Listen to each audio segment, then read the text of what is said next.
I still remember that fateful day when I was just 21 years old. My family and I were so excited about our trip, a perfect getaway. We had planned to hit the road early in the morning, but things took a dark turn due to an unexpected ticket booking problem.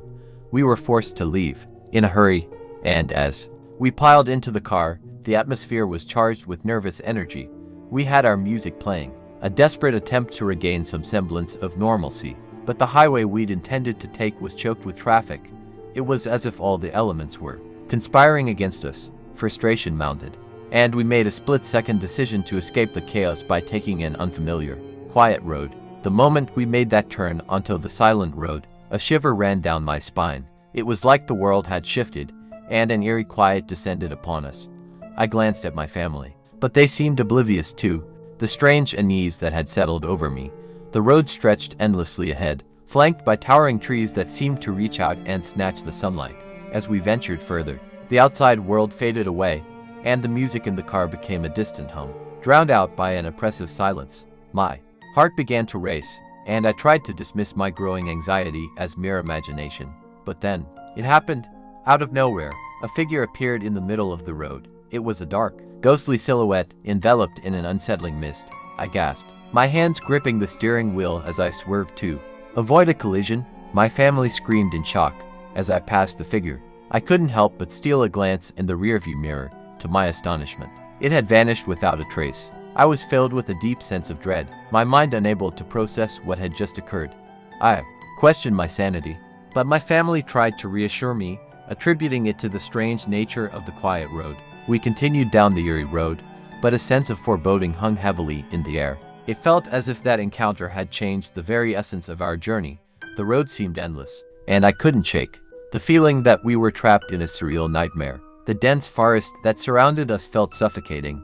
The music in the car had ceased, and a heavy silence had descended upon us. My family's joyful expressions had transformed into tense masks of fear.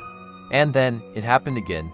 Another figure materialized before us, this time even more malevolent. Its eyes glowed an unearthly green, and a chilling aura radiated from its presence. I swerved to avoid the horrifying apparition, my family's terror-stricken cries filling the car. As I looked in the rearview mirror, the figure had vanished once more, leaving me in a state of shock. I was consumed by fear and confusion, unable to grasp the reality of the situation. It was as though we had entered a realm where the line between the living and the supernatural was blurred beyond recognition. Desperation set in as we continued along the silent road, the feeling of being watched and pursued growing stronger with each passing moment. My family begged me to turn back, to escape this nightmare, but the road seemed to stretch on endlessly, offering no escape. More and more of these malevolent figures appeared, each more horrifying than the last. Twisted, grotesque faces, hollow eyes, and menacing expressions haunted us mile after mile. The once familiar world outside had transformed into a nightmarish, surreal landscape. My family was now gripped by paralyzing fear, and my own resolve began to waver. It was as though the road itself conspired to keep us trapped in this living nightmare. No matter how fast I drove, there was no escape from the never-ending stretch of road and the horrors that lurked within. Time became a blur, and the figures on the road became increasingly aggressive, some reaching out as if trying to claw their way into the car. The windows were now covered in a thick, eerie mist, making it nearly impossible to see outside. My family huddled together, praying for deliverance from this living nightmare. They begged me to find a way out, but I was powerless to do anything except continue driving. The road had become our prison, and the apparitions our tormentors. Finally, after what felt like an eternity, we reached a desolate crossroads. The figures that had haunted us for so long seemed to recede, retreating into the dark corners of the road. It was as though they could go no further. The mist lifted, and the car's windows cleared, revealing a choice of 4 paths. Each path appeared equally eerie, and I had no idea which one to take. My family urged me to choose one quickly, as the oppressive silence and the presence of the malevolent figures still lingered. With trembling hands, I made a decision and turned the car onto one of the paths. As we made the turn, the haunting figures and the nightmarish landscape vanished. The car was now on an ordinary road, and the music from the radio returned, as though nothing had happened. My family was bewildered, unable to comprehend the horrors we had just experienced. We continued our journey, now on a road that led to a familiar destination. The silence and the apparitions were gone, and the world outside was once again filled with the warmth of the sun. It was as though we had emerged from a parallel reality, a realm of unspeakable terror.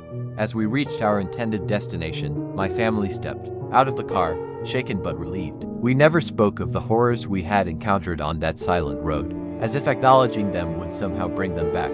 But I couldn't forget. The memory of that nightmarish journey haunted me for the rest of my life, a reminder that sometimes the most terrifying experiences are the ones that exist just beyond the boundaries of our reality, waiting to ensnare the unwary traveler in their web of darkness. I still have photos on my phone, and this is it. Eerie scratches on the car left by those paranormal figures, a chilling reminder that our encounter on that silent road was all too real. The photos are a stark testament to the horrors we experienced, and I can't help but shudder every time I look at them.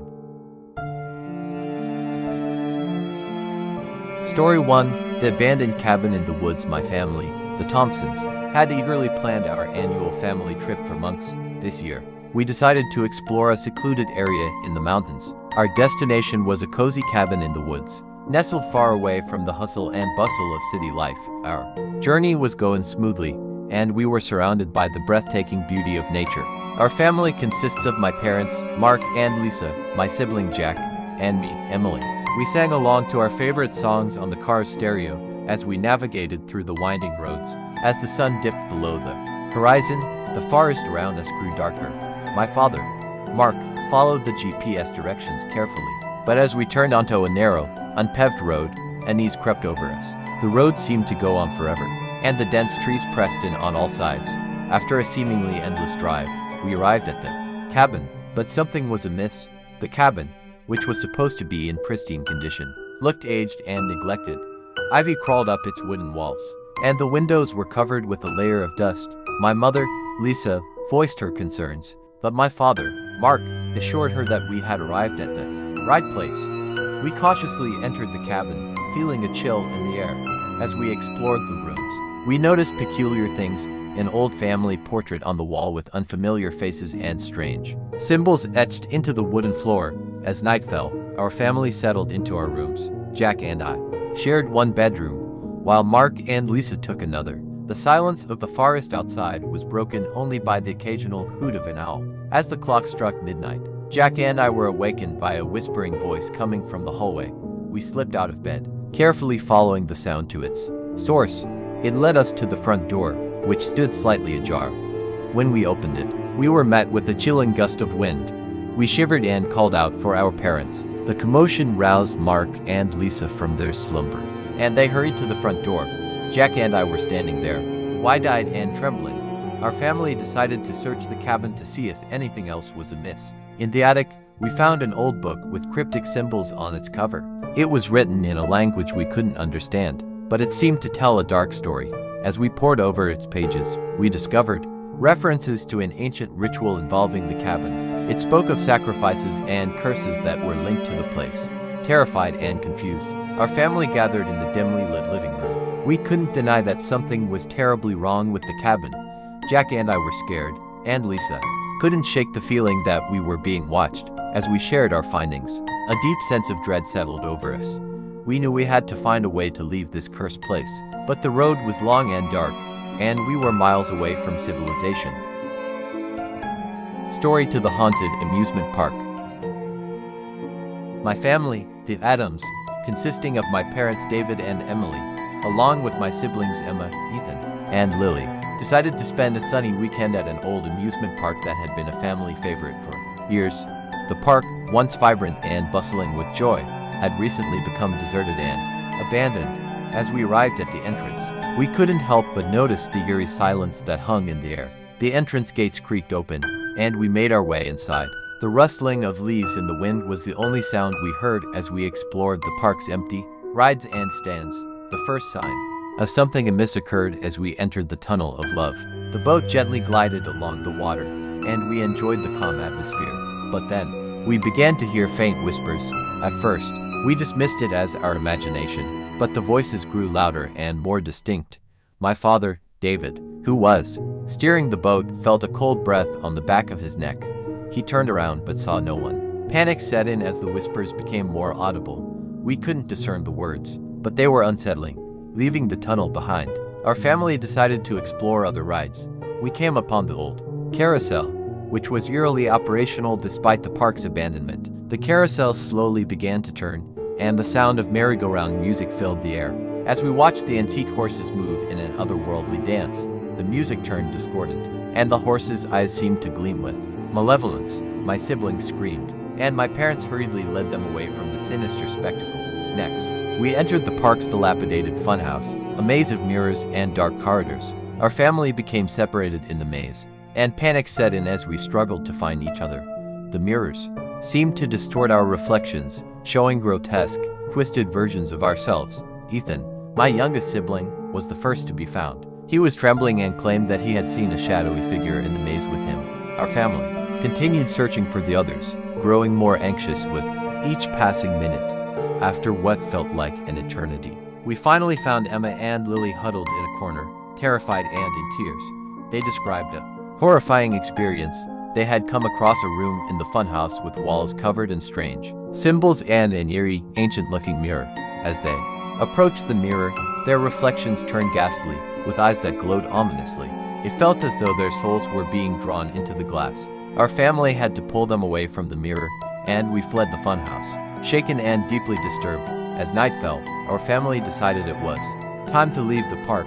Our once beloved amusement park had become a nightmare. We were about to exit the gates when a chilling voice echoed in the air. It was a voice that seemed to come from nowhere and everywhere at once. The voice revealed a dark secret. The park had been built on an ancient burial ground, and the spirits of the restless souls were now trapped within its rides and attractions. Our family realized that we were in grave danger.